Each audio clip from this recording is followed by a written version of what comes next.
Hi, 2B. We were supposed to be going to a dance today, but we're a bit sad because it's been canceled with all of the social distancing rules, which are important and good, but we're feeling a little disappointed. So we thought we'd listen to the story of Cinderella to make us feel a little bit better. Why don't you guys listen with us? Cinderella, retold by Malachi Doyle, illustrated by Nicoletta Ciccoli. This is the story of poor little Ella. She lived far away in a time long ago, and she was the hardest working girl in the land, for she never got a moment's peace. Clean the dishes, girl. Yes, mother. Sweep the floor, girl. Yes, mother. Make the beds and fetch the water. Light the fire and cook us some food, girl. Yes, mother. Of course, mother. But it was not Ella's real mother ordering her about. Her real mother had died when Ella was young, and in time her father had married again. His new wife and the 2 daughters that the grumpy woman had brought with her were the most unpleasant people you were ever likely to meet. They stayed in bed until late in the morning. They were as lazy could be. They expected poor Ella to do all the work around the house, and they never had a single kind word or thought for her, not once.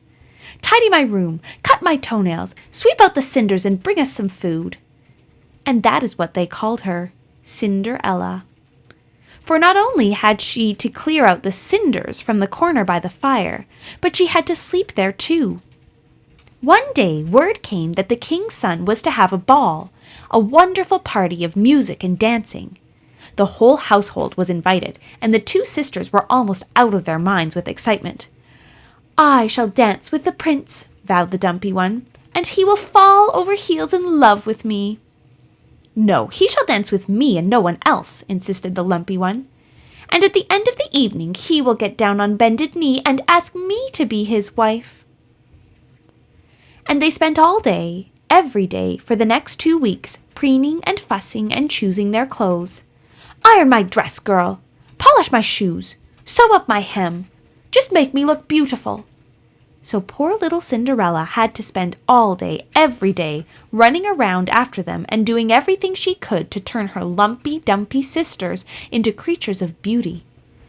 I suppose you're upset, little Cinders, smirked the lumpy one, admiring herself in the looking-glass while her hair was being combed, because you can't come with us. I would dearly love to go, answered the girl, for she only ever told the truth. But there is too much work to do here. There certainly is, roared the other one. And what a laughing-stock we'd be if we brought scrubby little Cinders with us, in all her dust and her dirt. And that was that. No more was said about it. On the evening of the ball, Cinderella dressed them in their finery, pinned up their hair, and did all in her power to make her sisters as attractive as possible. It was only when they had gone off in their coach and the house was empty that the poor girl broke down and cried. If only, if only. And suddenly, much to Cinderella's amazement, there by her side was her fairy godmother. What would you wish for, my kind-hearted girl? Asked the funny little woman with stars on her head and a wand in her hand. I'd wish, began Cinderella. Oh, I'd wish to go to the ball, cried the fairy. Wouldn't you? And Cinderella nodded shyly. Well, why shouldn't you? Declared the fairy. It's not right, the way that stepmother of yours and her 2 daughters never let you go anywhere. For you're a kinder, sweeter, prettier girl than either of them will ever be. Now go and fetch me a pumpkin, love, and we'll see what we can do about it.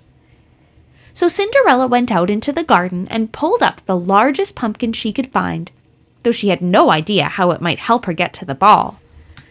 Her fairy godmother scooped out all the insides, leaving nothing but the rind. Then she struck it with her magic wand, and instantly it turned into the finest golden couch, all lined inside with rose-colored satin. Are there any mice in the house? The little woman asked, and Cinderella went to check the grain cupboard, where she found 6 squeaky mice. She somehow managed to bundle them all up and brought them to her fairy godmother, who tapped each one with her wand, and there and then they became 6 fine horses. Have you a rat, by any chance? She asked.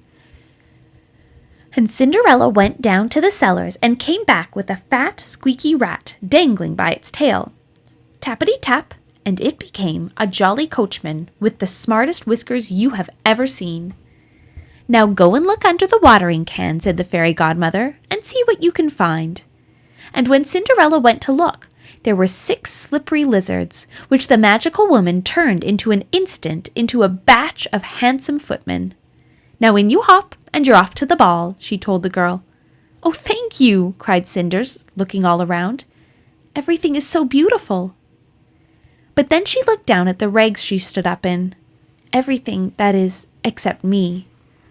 "Oh, but you are beautiful," declared the fairy woman, tapping her with the wand. "And I shall give you clothes to match your beauty, for you are the kindest, sweetest, most radiant girl in all the land, and if the king's son doesn't agree, then he's a frog." Instantly, Cinderella's clothes turned to gold and to silver, a shimmer of lace and a sparkle of jewels. She looked at her feet and gasped, for her legs were clothed in the finest of silk, and her slippers were glass and as pretty as pearls.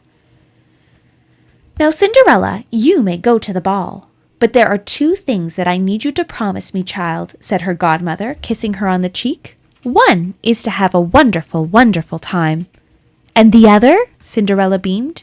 "The other is to make certain that you're gone from the palace before midnight, or the magic will fail and all may be lost." Cinderella promised, and then up she popped into the coach, and off the fine 6 horses trotted to the ball. "Who can it be?" asked everyone when they saw such a magnificent coach and horses approaching. "Oh, who on earth can it be?" they repeated when Cinderella stepped down from the coach in all of her beauty. The dancing stopped, as even the musicians put down their instruments in order to get a good look at the mysterious stranger, making her fabulous entrance. The king's son came to see what all the fuss was about, and when he beheld Cinderella in all her loveliness, there was nothing for it but for him to dance with her all night. Cinderella had the most wonderful evening she had ever had in her whole life. But time flashed by in the blink of an eye, and just before the chimes of midnight, she suddenly remembered her fairy godmother's warning. Slipping from the prince's grasp, she ran to her coach and away. Changing back into her rags as soon as she got home, she was sitting in the corner by the fire, rubbing her eyes and pretending to be exhausted with all the hard work she had to do around the house, when in strode her 2 sisters. "You wouldn't believe what an amazing time we had at the ball," cried the lumpy one. "Everyone who is anyone was there." "And you'll never guess, but the king's son has declared that there'll be another ball tomorrow night," announced the dumpy one, "and we're invited to that one as well." And they yawned their way to bed, dropping their clothes all around them as they went. For it was not they who would have to pick them up and wash and iron them, of course. It was poor little Cinders. The king's son, you see, was head over heels in love with the mysterious stranger. He was frantic when he slipped away without even telling him her name, so he let it be known there and then that there would be another ball the very next night, in the hope that she would return. Cinderella had to spend the whole of the following day doing her level best to make her ungrateful sisters worthy of the prince's attention. But when she had finally packed them off to the ball, her fairy godmother appeared once more and gave her everything she required in order to make an even more spectacular entrance. The king's son was waiting on the drive for her coach to arrive. He offered his hand to help her down and would not let go of it all night. They had such a wonderful time together, dancing the night away, for by now Cinderella loved the handsome prince just as much as he loved her. But she was so caught up in the excitement of it all that she forgot to keep an eye on the time, and it was only when she had heard the first chime of midnight filling the room that she remembered what her fairy godmother had told her. Slipping from the prince's grasp, she sprinted back to her coach, but she ran so fast that she tripped on the steps, losing one of the glass slippers as she fell. Picking herself up, Cinderella made a dash for the coach. But just as she got there, the last chime of midnight struck then and there, and the coach became a pumpkin, the horses mice, the coachman a rat, the footman lizards, and her clothes nothing but rags. With a gasp of horror, Cinderella slipped away into the darkness. She ran all the way home to make sure she had arrived back before her sisters, and she was weary and breathless, ragged and cold by the time she got there. All she had left to remind her of the wondrous night was one little glass slipper, which, for some strange reason, had not disappeared when the magic came undone. "How was the ball?" she asked her sisters when they returned. "It was superb," said the first. "The prince even smiled at me." "Oh, he'd a smile 3 times round his face, all right," said the second with a sneer. "But it wasn't you he was smiling at, you silly goose. It was only because he was in the arms of that woman again." "Which woman?" asked Cinderella innocently. "Oh, the one who was there last time. Some princess from a foreign land. No one knows who she is, but she's won his heart all right. I was trying to catch his eye all evening, and he looked straight through me." "Oys! Oys!" It was early the next morning, and the royal messenger was out ringing his bell all around town. "The king's son has found a glass slipper and has vowed to marry the woman whose foot it fits." The Lumpy-Dumpy sisters and their grumpy mother jumped out of the bed and ran to join the line of people trying on the little glass slipper that Cinderella had lost. But no matter how hard they tried, they could not convince the prince that his slipper was theirs, for it was far too small for them and their bunions.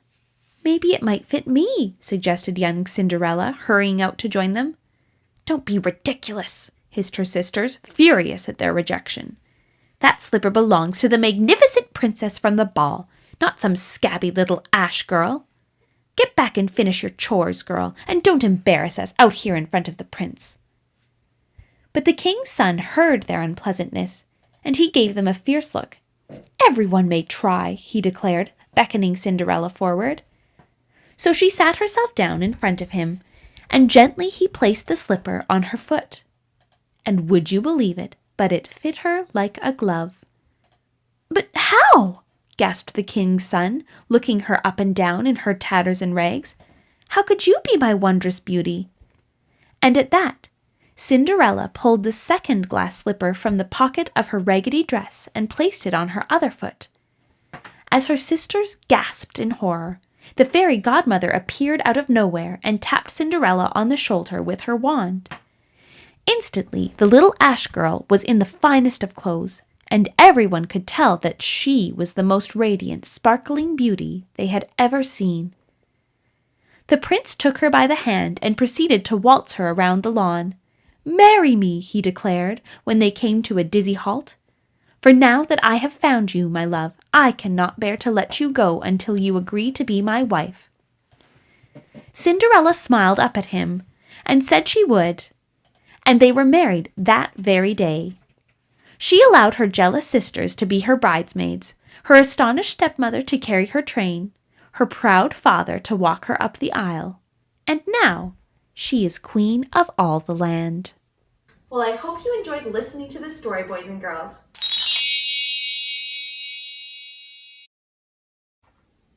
Well, I guess we are going to have a fancy dance after all. It just might be at our house instead of somewhere else. Bye, 2B. Can you guys say bye? Bye. Bye to be.